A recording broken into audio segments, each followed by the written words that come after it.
25শে ফেব্রুয়ারি 2009।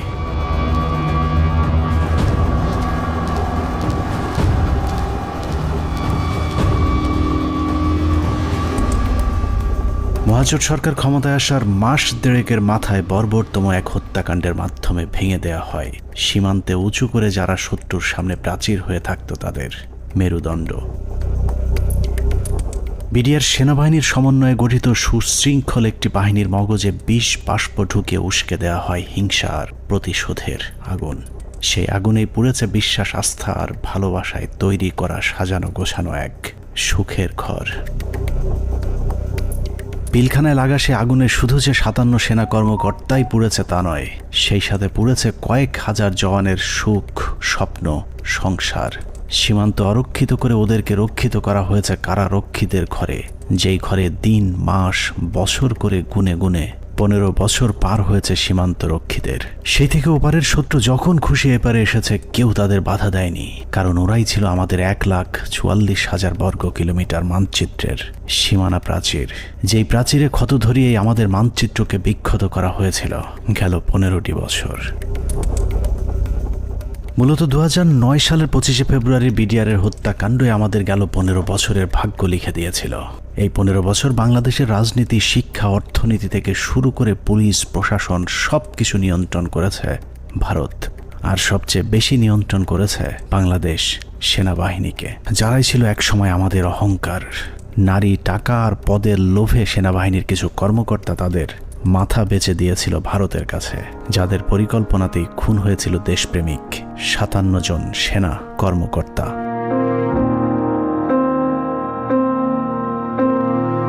পঁচিশে ফেব্রুয়ারি পিলখানায় আসলে কি ঘটেছিল, কেন ঘটেছিল, সেই ঘটনার পরে কি ঘটেছিল, কিংবা এখন আসলে কি ঘটছে তা নিয়ে আমাদেরকে যতটুকু জানানো হয়েছে তার চেয়েও অনেক বেশি আমাদের থেকে গোপন করে রাখা হয়েছে। ঘটনার শুরু থেকে শেষ পর্যন্ত আমরা যতটুকু জেনেছি তার পুরোটাই পিলখানার মূল ঘটনার বিকৃত এক রূপ, যেখানে সত্যের কোনো বালাই নেই। হাসিনা সবকিছু জানতো। এই বিডিআর এর ঘটনা হাসিনা আসার 1 মাস পরেই কেন ঘটলো, হাসিনা এবং মঈনুদ্দিন এটা জানতো। কাজেই হাসিনাকে একদিন জবাব দিতেই হবে এটা। পিলখানা হত্যাকাণ্ডকে আমরা যদি একটি মুদ্রা হিসাবে ধরি তাহলে এতদিন আমরা সেই মুদ্রার এক পিঠ দেখেছি, যার আরেক পার্শ্ব আরো ভয়ঙ্কর, আরো নৃশংস, আরো বর্বর, অমানবিক। আমরা শুধু 57 সেনা কর্মকর্তার গল্প শুনেছি, কিন্তু তার চেয়েও কয়েক গুণ মানুষকে হত্যা করা হয়েছে, যেই খবর বিডিআরের পরিবারের বাইরে আর কাউকে জানতে দেয়া হয়নি। পিলখানা হত্যাকাণ্ডের মামলায় রাজসাক্ষী না হওয়ার জন্য বীর মুক্তিযোদ্ধা ডিএডি আব্দুর রহিম সাহেবকে জেলখানায় নিয়ে নির্মমভাবে ইনজেকশন পোস্ট করে তাকে শহীদ করা হয়। আনুমানিক 28 তারিখ সন্ধ্যার দিকে ওনার ভাইয়ের মানে মেজর ইনাম সাহেবের নির্দেশে আব্বু পিলখানায় আবার জয়েন করে। সন্ধ্যার সময় জয়েন করার সঙ্গে সঙ্গে কিছু আর্মি সদস্যরা আব্বুকে আলাদা করে লোকচক্ষুর আড়ালে নিয়ে যায়। সন্ধ্যা ঘনিয়ে আসার পরে একটা গাড়িতে করে চোখ বেঁধে, হাত বেঁধে ঢাকা ক্যান্টনমেন্টের দিকে নিয়ে যায় এবং ডিজিএফআই সেলে নিয়ে যায়। আব্বু তাদের কথাবার্তাতে বুঝতে পারে যে আব্বু ডিজিএফআই সেলে আছে।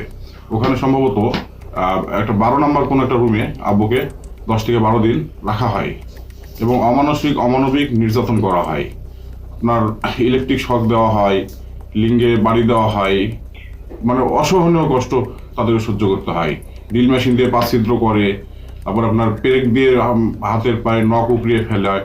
2009 সালে পিলখানায় যে হত্যাকাণ্ড শুরু হয়েছিল সেই হত্যাকাণ্ড এখনও শেষ হয়নি। 25 থেকে 27 তারিখ পর্যন্ত ভাড়াটে খুনিদের দিয়ে সেনা কর্মকর্তাদের খুন করা হয়েছে, আর 27 তারিখের পর থেকে সেনাবাহিনীর ঊর্ধ্বতন কর্মকর্তারা নিজেরাই খুনের কাজ চালিয়ে গিয়েছেন।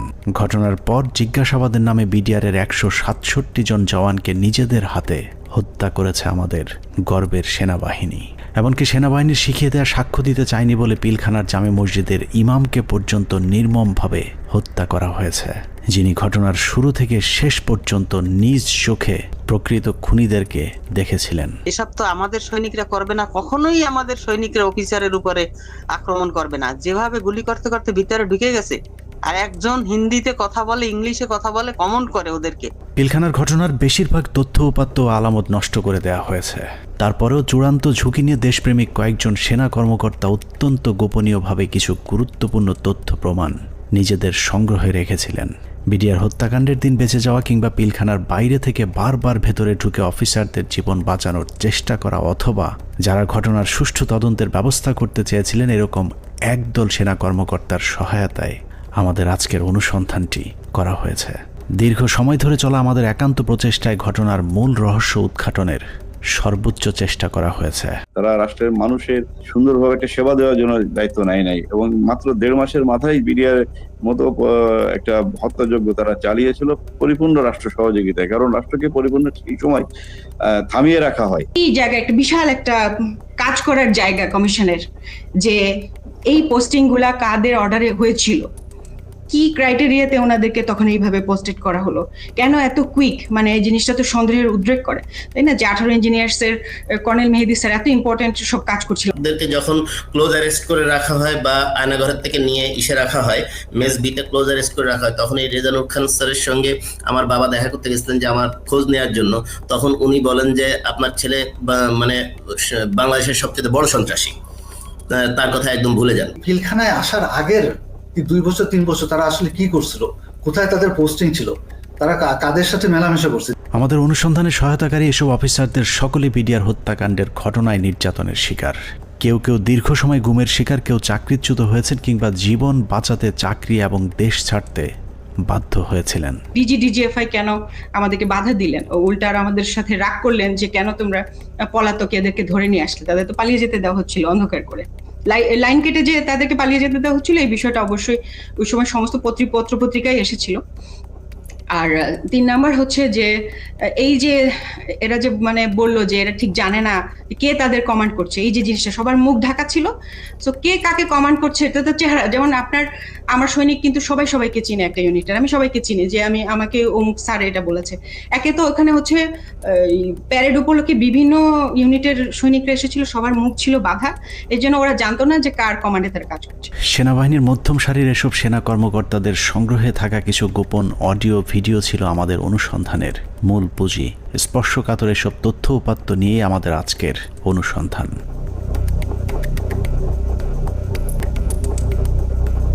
অনুসন্ধানের শুরুতেই একটি তদন্ত প্রতিবেদনের কয়েকটি লাইনে চোখ বোলানো যাক। যে প্রতিবেদনটি পিলখানা হত্যাকাণ্ডের পরের 18 কর্মদিবসের মধ্যে তৈরি করা হয়েছিল, কিন্তু আজও পর্যন্ত তা প্রকাশ করা হয়নি। কারণ এই প্রতিবেদনেই ঘটনার মূল রহস্য লুকিয়ে আছে।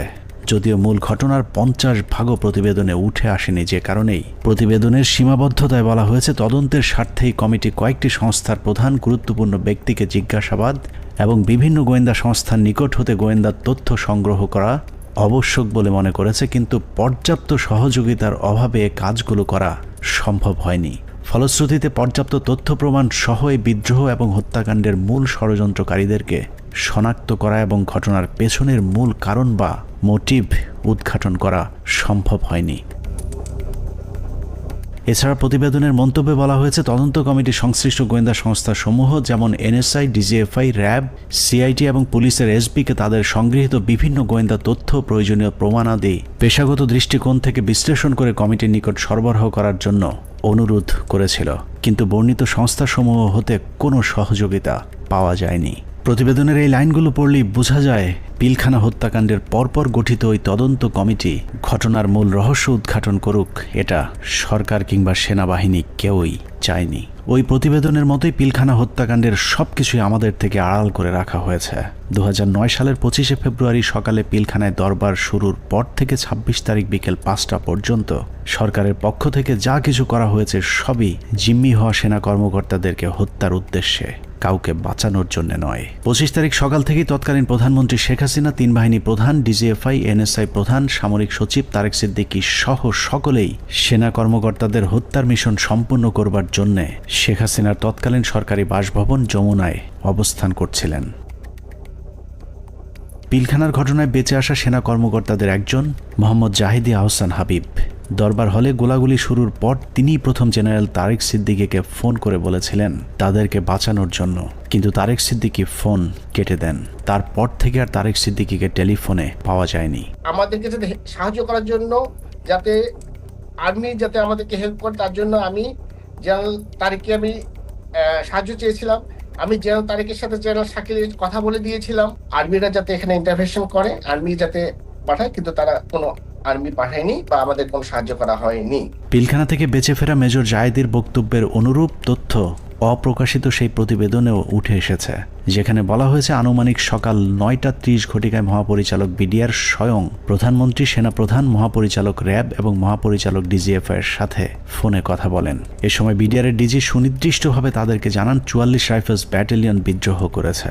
এছাড়াও অবরুদ্ধ অন্যান্য সেনা কর্মকর্তাগণও তাদের মোবাইলে সাহায্যের জন্য বিভিন্ন স্থানে টেলিফোন করেন ও SMS পাঠান। আত্মীয় স্বজন, বন্ধু বান্ধব ও সহকর্মীদের তাদের অসহায়ত্বের খবর জানান। সাহায্য প্রত্যাশায় আটকে পড়া কর্মকর্তারা জানায় দরবার হল বিদ্রোহী জওয়ানদের নিয়ন্ত্রণে। আমরা বন্দী, আর কথা বলা যাচ্ছে না, দ্রুত ব্যবস্থা নিন, আর হয়তো দেখা হবে না, তুমি ভালো থেকো, আমার সন্তানদের যত্ন নিও, ইত্যাদি ইত্যাদি। প্রতিবেদনের এতটুকু অংশ পড়লেই বোঝা যাচ্ছে যে সকাল 9:30টায় প্রধানমন্ত্রী, সেনাপ্রধান, র্যাব ডিজি এবং ডিজিএফআই, NSI সহ সকলেই বিডিআরের ডিজি মেজর জেনারেল শাকিল আহমেদের পরিণতি কি হতে যাচ্ছে তা জেনে গিয়েছিলেন। তারপরেও কোনো পদক্ষেপ নেওয়া হয়নি। সাথে প্রায় 1 প্লাটুন আমার র্যাব ছিল, আমার সাথে আরো 2-3 জন অফিসার ছিল। আমি মেজর রাজনের কথা বলেছি, মেজর রাজন অলথু আমার সাথে ছিল, আমার সাথে আরো 2-3 জন পুলিশ অফিসার ছিল। মেজর জুলকার তখন সম্ভবত সে ক্যাপ্টেন জুলকার ছিল, ক্যাপ্টেন ইয়াসির ছিল। আপনার ওইদিকে আমার 5 নম্বর গেটে মেজর আমিন ছিল, আমার টুয়াইসি বর্তমানে সে প্রবাসী মেজর আমজাদ ছিল, আমার সঙ্গে ছিল আরো আপনার এসপি শহীদ ছিল, আমার অ্যাডজুটেন্ট খালিদ, ক্যাপ্টেন খালিদ ছিল। তো অসংখ্য অফিসার, প্রায় 7-8 জন আমার মিলিটারি এবং পুলিশ অফিসার সব মিলে প্রায় আমি মনে হয় 7-8 আরো বেশি 10-12 জন আমরা 5 নম্বর গেটে ছিলাম। আমরা কিন্তু কমপ্লিটলি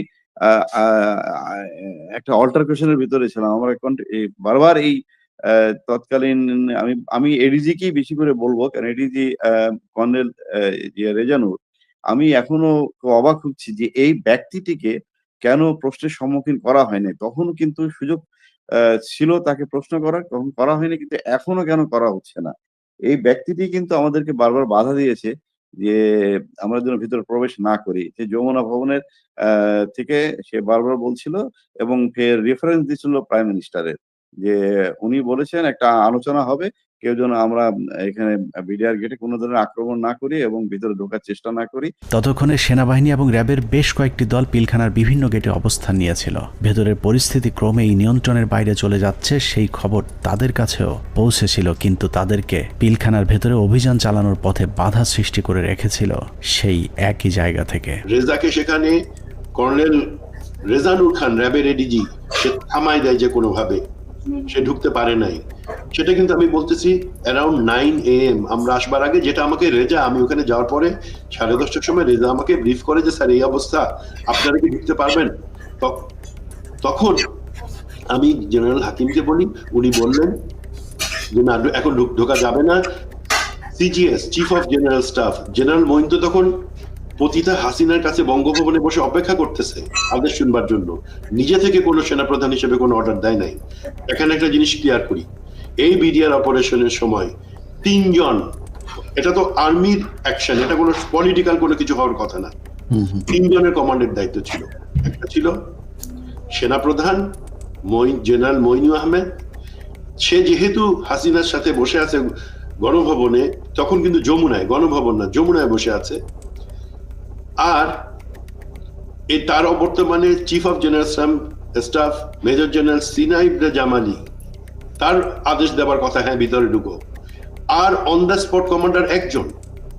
এখানে আমরা অনেক অফিসার ছিলাম, কিন্তু সবাই কমান্ডার দায়িত্ব সেখানে পায় না। নিয়ম অনুযায়ী ব্রিগেডিয়ার জেনারেল হাকিমের অন দ্য স্পট কমান্ডার, 3 জনের একজনের কাছ থেকে যদি আমরা আদেশ পাইতাম, আমরা ভিতরে ঢুকতাম। অনুমতি দিচ্ছে করে চলতে থাকে কালক্ষেপণ। 9:30 থেকে শুরু করে 11টার মধ্যেই বেশিরভাগ অফিসারদের হত্যা করা হলেও কিছু কর্মকর্তা পালিয়ে যাবার কারণে হত্যার মিশন অসম্পূর্ণ থেকে যায়, যা শেষ করতে সময় লাগে পরদিন বিকেল 5টা পর্যন্ত। তবে দরবার হলের সামনের হত্যাকাণ্ড শেষে খুনিদের প্রথম দলকে বের করে দেওয়ার ব্যবস্থা করা হয়। 12:30 পিলখানার 3 নম্বর গেটের সামনে বিডিআরের পক্ষ থেকে শতাধিক মানুষের একটি মিছিল বের করা হয়। এসব মিছিল থেকে বিডিআর জওয়ানদের দাবি দেওয়ার প্রতি সমর্থন ব্যক্ত করে জয় বাংলা, জয় বিডিআর, বিডিআর জনতা ভাই ভাই ইত্যাদি স্লোগান দেওয়া হয়েছিল। জয় বাংলা মিছিল করা ওই দলটি ভেতরে ঢুকার কিছুক্ষণ পর বেরিয়ে আসে সংখ্যায় দ্বিগুণ হয়ে। ধারণা করা হয় ওই মিছিলের মাধ্যমেই খুনিদের একটি অংশকে ভেতর থেকে নিরাপদে বের করে দেওয়ার সুযোগ করে দেওয়া হয়। যেখানে আর্মির অপারেশন, আর্মির করবার কথা, সেখানে বিভিন্ন আওয়ামী লীগের পলিটিক্যাল লোকজন ভিতরে ঢুকতেছে যাইতেছে। এর মধ্যে আমরা দেখতে পাচ্ছি আমাদের কাছে অফিসারদের কাছে বাইনকুলার, তাপস, মির্জা আজম, নানক, শেখ সেলিম, এরা সবাই কিন্তু যাওয়া আসা করতেছে ভিতরে। এবং এর মধ্যে আবার দেখলাম কি ছাত্রলীগ যুবলীগ মিলে একটা মিছিল বলে ওই নিউ মার্কেটের গেট থেকে ঢুকলো, তারা 20-25 জন হবে। তারা ঢুকে ওইখানে কিছুক্ষণ, পুরাটা তার দেখা যায় না। আবার ঘন্টাখানেক পরে দেখলাম কি সেই মিছিল, তাদের হাতে কিন্তু আওয়ামী লীগের ব্যানার আছে। সেই মিছিল বের হয়ে যাচ্ছে, সেটা সংখ্যা হচ্ছে লোকের এখন 100 থেকে উপরে, 100-125 জন ঢুকছিল, 25 জন বাইরে হয়ে যাচ্ছে। সাথে সাথে আমরা সেটে যারা ছিল তাদেরকে জানালাম যে দেখো এই মিছিলটাকে আটকাও, এদের মধ্যে থেকে কিন্তু ভিতরে যারা কিলার তারা বের হয়ে তাদেরকে বের করে নিয়ে যাওয়া হইতেছে।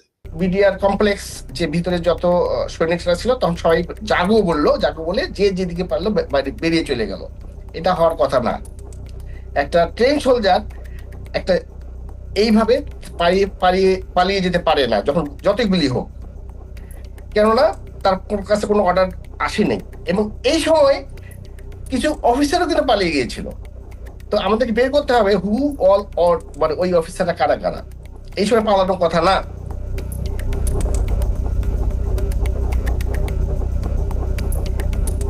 দুপুর 1:30।